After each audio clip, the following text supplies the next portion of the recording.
नमस्कार दोस्तों, स्वागत है आपका फैक्ट एंड इन्फो में। दोस्तों आज हम हाजिर हैं आपके सामने एक और नई जानकारी के साथ। दोस्तों अधिकतर लोगों को लगता है कि सरकार जितने चाहे उतने नोट छाप सकती है, तो फिर वो गरीबों को नोट क्यों नहीं दे देती, इससे गरीबी खत्म हो जाएगी।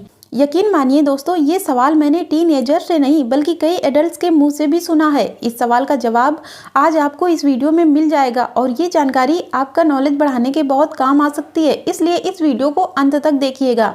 दोस्तों कुछ समय पहले सोशल मीडिया पर एक फोटो फॉरवर्ड हो रही थी जिसमें कहा जा रहा था कि भारतीय नोटों की छपाई चीन में होती है, लेकिन आपको बता दें ऐसा बिल्कुल भी नहीं है। ये पूरी तरह से भारतीय प्रोसेस है और इसे कड़ी सुरक्षा के बीच किया जाता है। हर फाइनेंशियल ईयर में रिजर्व बैंक और फाइनेंस मिनिस्ट्री मिलकर ये तय करते हैं कि आखिर इस साल भारत में करेंसी का सर्कुलेशन किस तरह और कितना होगा। ये प्रोसेस बहुत जरूरी है क्योंकि ज़्यादा करेंसी का फ्लो अर्थव्यवस्था के लिए बहुत खतरनाक साबित हो सकता है।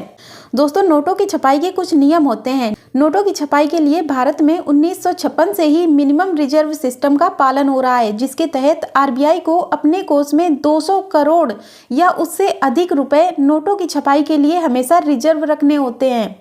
दोस्तों भारत में नोटों की छपाई का काम 4 प्रिंटिंग प्रेस में होता है। इसमें से 2 केंद्र सरकार के अंतर्गत आती हैं जो नासिक और देवास में हैं, और अन्य 2 को रिजर्व बैंक की सब्सिडरी भारतीय रिजर्व बैंक नोट मुद्रण कंट्रोल करती है जो मैसूर और सालबोनी यानी पश्चिम बंगाल में है। इन 4 प्रिंटिंग प्रेस को ऑर्डर्स मिलते हैं और नोटों की छपाई यहीं से शुरू होती है। इन ऑर्डर्स को इंडेंट कहते हैं। ये साफ तौर पर बताते हैं कि नोट कितने छापने हैं और कैसे छापने हैं। नोटों की डिजाइनिंग के लिए एक खास तरह के सुरक्षा पेपर की जरूरत होती है जिसमें नोटों की छपाई का काम होता है। ये हिंदुस्तान में सिर्फ 2 ही जगहों पर होता है जहां सिक्योरिटी पेपर्स मिल हैं। ये मध्य प्रदेश के होशंगाबाद और कर्नाटक के मैसूर में हैं। भारतीय मुद्रा जिस पेपर में छपती है उसमें कई सुरक्षा फीचर्स सामने आते हैं, जैसे 3D वाटरमार्क्स, माइक्रो लेटर्स और सिक्योरिटी धागे आदि। इन सबको एक टीम द्वारा डिजाइन किया जाता है और इस पूरे प्रोसेस में सिर्फ भारतीय नागरिक ही शामिल होते हैं। दोस्तों अगर एक बार नोटों की डिजाइनिंग का काम पूरा हो गया तो नोटों की पूरी शीट्स तैयार होती है। इसमें अलग अलग सिक्योरिटी फीचर्स होते हैं।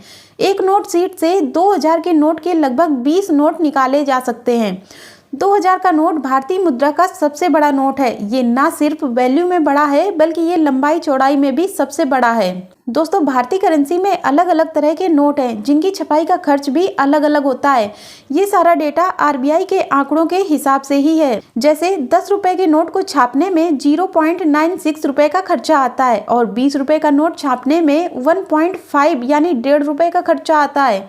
ऐसे ही अलग अलग नोटों की छपाई के लिए अलग अलग खर्च आता है। 2000 का नोट छापने में लगभग 3.5 रुपए का खर्च आता है। दोस्तों अब बारी है उस सवाल की जहां लोग ये पूछा करते हैं कि अगर एक नोट की छपाई में इतना कम खर्चा आता है तो आखिर सरकार गरीबों को नोट क्यों नहीं दे देती? क्या इससे गरीबी खत्म नहीं हो सकती? दोस्तों सबसे पहले उन देशों के बारे में बता दें जिन्होंने नोट छाप के गरीबी खत्म करने की सोची थी। दोस्तों क्या आपने वेनेजुला और जिम्बाब्वे जैसे देशों के बारे में सुना है? ये देश जो प्राकृतिक संसाधनों से भरपूर हैं और वेनेजुला के पास तो तेल के कुएं हैं, वो आखिर गरीब कैसे हो गए? और इतने गरीब कि वहाँ के लोगों के पास खाने पीने तक के पैसे नहीं बचे और लोग भुखमरी का शिकार होने लगे। ये सब कुछ हुआ हाइपर इन्फ्लेशन के कारण। दोस्तों ऐसा तब होता है जब देश में पेपर करेंसी बहुत बढ़ जाती है और चीज़ों की डिमांड से ज़्यादा हो जाती है। ऐसे में चीज़ों के दाम बढ़ने लगते हैं और कुछ सालों में ही 40 रुपए में मिलने वाली चीज़ लगभग 4 लाख की हो जाती है। दोस्तों आपको बता दें जिम्बाब्वे और वेनेजुला में एक कप कॉफ़ी की कीमत 2.5 लाख रुपए से 10 लाख रुपए तक होती है। वहाँ लोगों के पास लाखों रुपए घर में रखे होने के बाद भी रोज का खर्च चलाना मुश्किल होता है। इसलिए पेपर करेंसी अगर देश में ज़्यादा हो जाए तो ये अर्थव्यवस्था पर बहुत भारी बोझ डालती है। तो इस वीडियो में इतना ही। अगर आपको ये जानकारी पसंद आई हो तो वीडियो को लाइक करें और ऐसी ही इंटरेस्टिंग जानकारी के लिए आप हमारे चैनल को सब्सक्राइब करें। वीडियो देखने के लिए धन्यवाद। मिलते हैं नेक्स्ट वीडियो में किसी नई जानकारी के साथ।